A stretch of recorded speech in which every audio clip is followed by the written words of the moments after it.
नमस्कार साथियों, UP triple SC PT की तैयारी करने वालों के लिए बहुत बेहतरीन बुक आ गई है।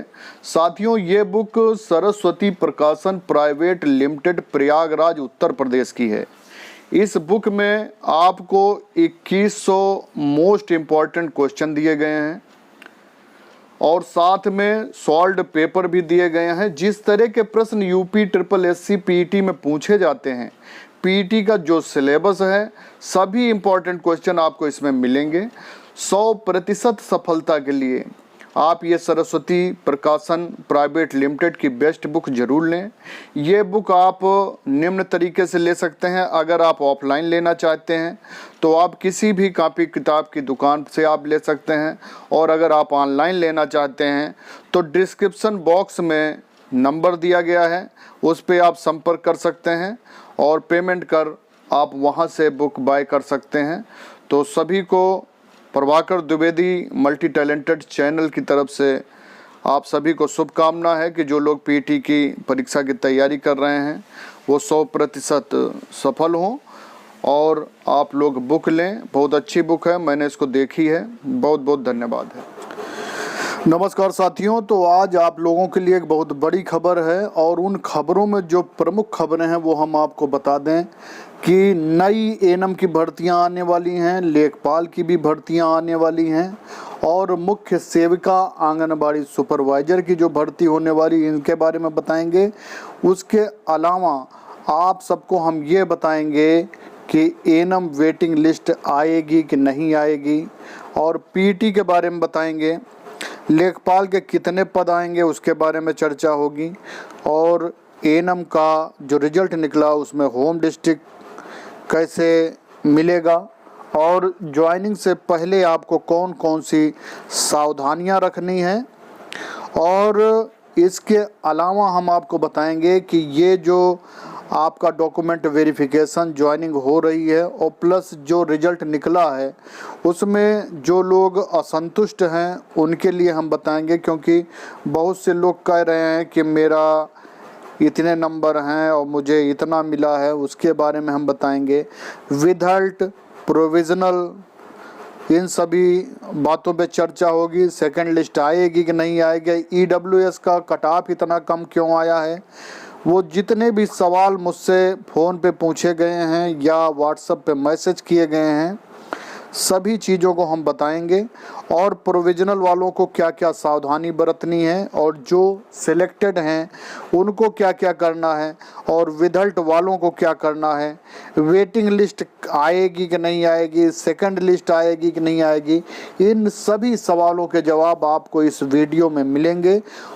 और जो लोग हमारे channel Prabhakar Dwivedi multi talented पर अभी नए विजिट कर रहे हैं तो चैनल को सब्सक्राइब कर लें, बेल आइकन दबा लें। चलते हैं पूरी खबर की ओर।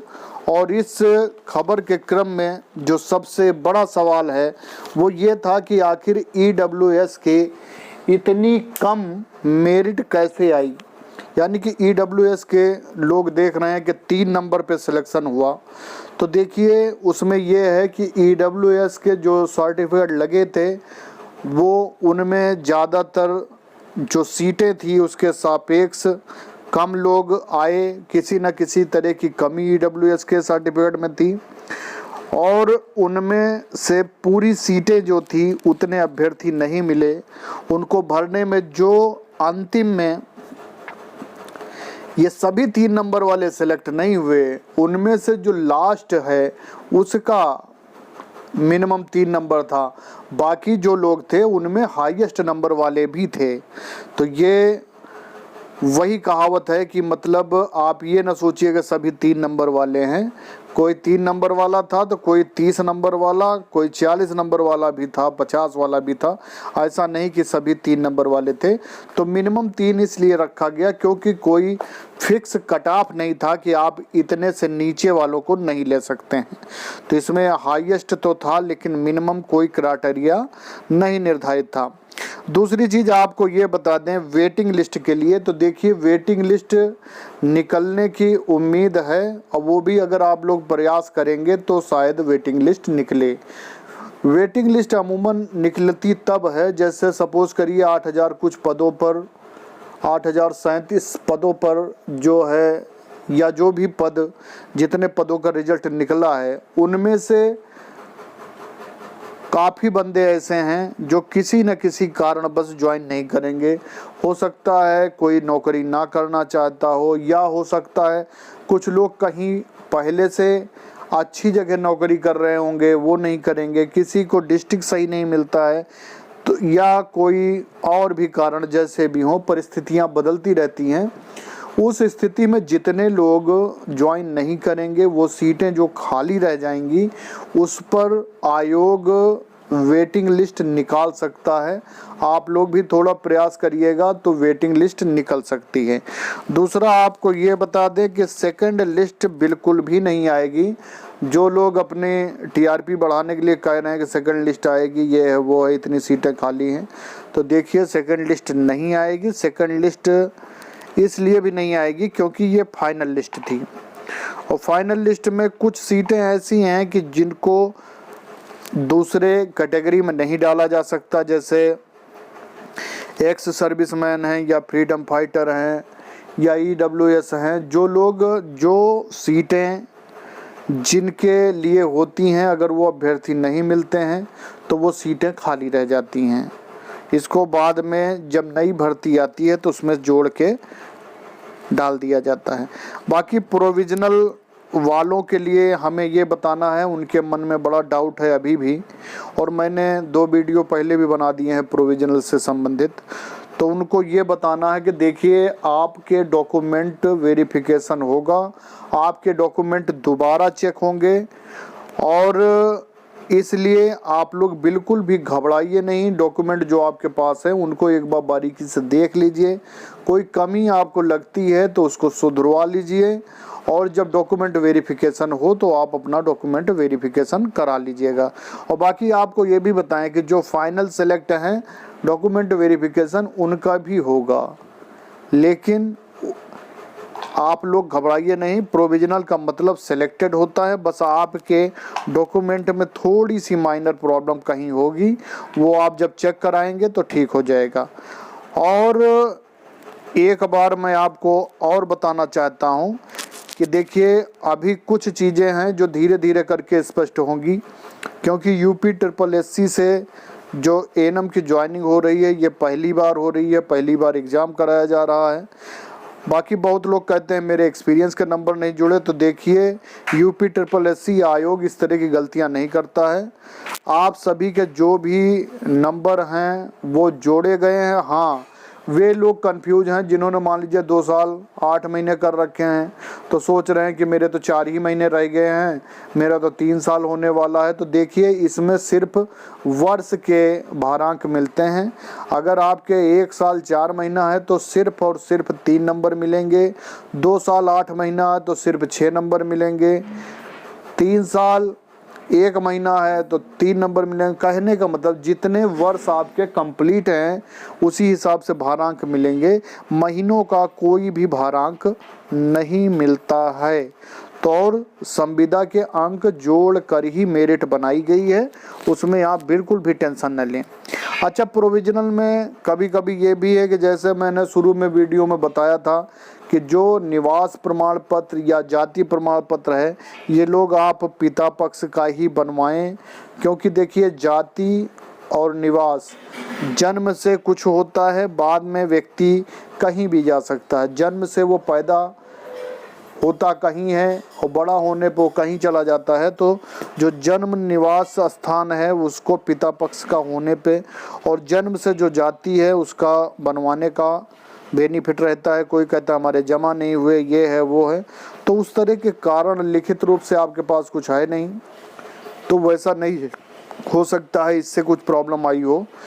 तो जाति निवास ये भी आप देख लीजिएगा। बहुत लोगों ने एफिडेविट में सिग्नेचर नहीं कर रखे हैं, और बहुत लोगों के पिता के नाम में या अपने नाम में या माताजी के नाम में स्पेलिंग मिस्टेक है। उसके लिए हमने कहा था एफिडेविट आप लोग लगा दीजिएगा। बहुत लोगों ने लगाया तो उन्हें लाभ मिला है, बहुत लोगों ने नहीं लगाया है, तो हो सकता है उसकी वजह से कुछ समस्या उत्पन्न हुई हो।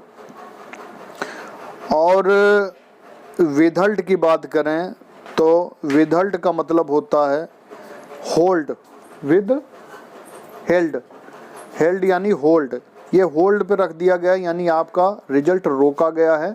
आप ऐसा है पास हैं लेकिन कोई ना कोई समस्या आपके रिजल्ट में पाई गई है और उसके लिए अगर आप प्रयास करेंगे और वो प्रॉब्लम सबसाइड अगर आप कर ले जाते हैं तो आप भी सिलेक्टेड की श्रेणी में आप आ जाएंगे। रही डॉक्यूमेंट वेरिफिकेशन की, तो देखिए जो सिलेक्टेड हैं उन्हें भी अपना डॉक्यूमेंट वेरिफिकेशन कराना है, जो प्रोविज़नल हैं उन्हें भी दोबारा चेक कराना है। और एक चीज़ और बताएं, ज्वाइनिंग से पहले आपके डॉक्यूमेंट वेरिफिकेशन होंगे। अच्छा, दूसरा पुलिस वेरिफिकेशन का भी क्लियर नोटिस नहीं आया है, बाकी यह है कि पुलिस वेरिफिकेशन भी होता है। और करेक्टर सर्टिफिकेट आप लोग ज़रूर बनवा लीजिएगा, वो अगर लेटेस्ट रहता है तो ज़्यादा बेटर है, तो वो एक बनवा के रख लेंगे।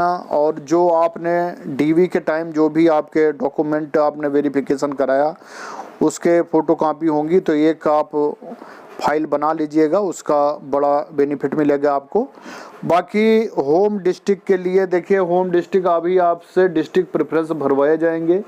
उस प्रेफरेंस में होम डिस्ट्रिक्ट पहले उनको मिलेगा जिनके नंबर अच्छे हैं, उसके बाद में उन्हें प्रेफरेंस दिया जाएगा जो उनसे कम वाले हैं। अगर सीट भर गई तो आपको दूसरा ज़िला मिलेगा।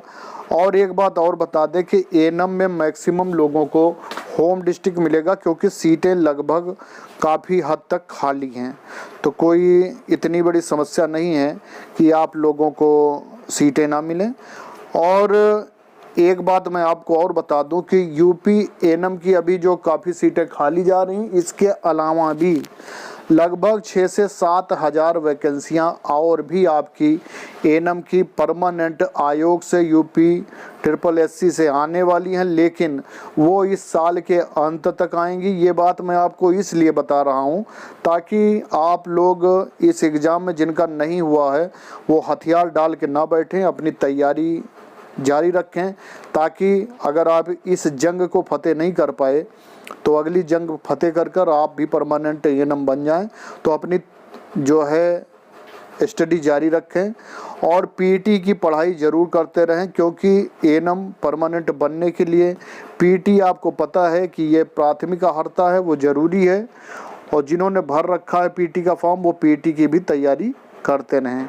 अच्छा, लेखपाल के बारे में बता दें कि अभी लेखपाल की भर्तियां लगभग लेखपाल के 5000 पद और आने वाले हैं। और ये 8000 लेखपाल के जो अभी एग्ज़ाम हुआ था इसमें काफ़ी धांधली का अंदेशा लगाया गया था। और ये भी कह रहे हैं कि ये अगर हो जाते तब भी 3000 पद खाली थे, तो अगर ये भर्ती कैंसिल हुई तो लगभग 11 बहुत ज़्यादा मतलब 11, 12, 15 हज़ार तक के लेखपालों की भर्तियाँ खाली हो जाएंगी और आप लोगों को काफ़ी अच्छा मौका मिलेगा। और मुख्य सेविका के फॉर्म अगर आपने नहीं भरे हैं तो वो जल्दी से जल्दी भर दें, क्योंकि लास्ट डेट से पहले जो है सर्वर डाउन हो जाता है और उसकी भी तैयारी आप लोग करते रहें।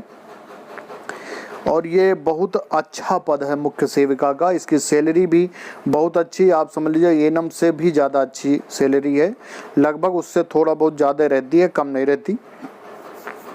और जो भी अपडेट आता रहेगा हमारे चैनल के माध्यम से हम आपको देते रहेंगे। बहुत बहुत धन्यवाद। और जो लोग हमारे चैनल पर नए विजिट कर रहे हैं चैनल को सब्सक्राइब कर लें, बेल आइकन दबा लें। बहुत बहुत धन्यवाद है आप सभी को।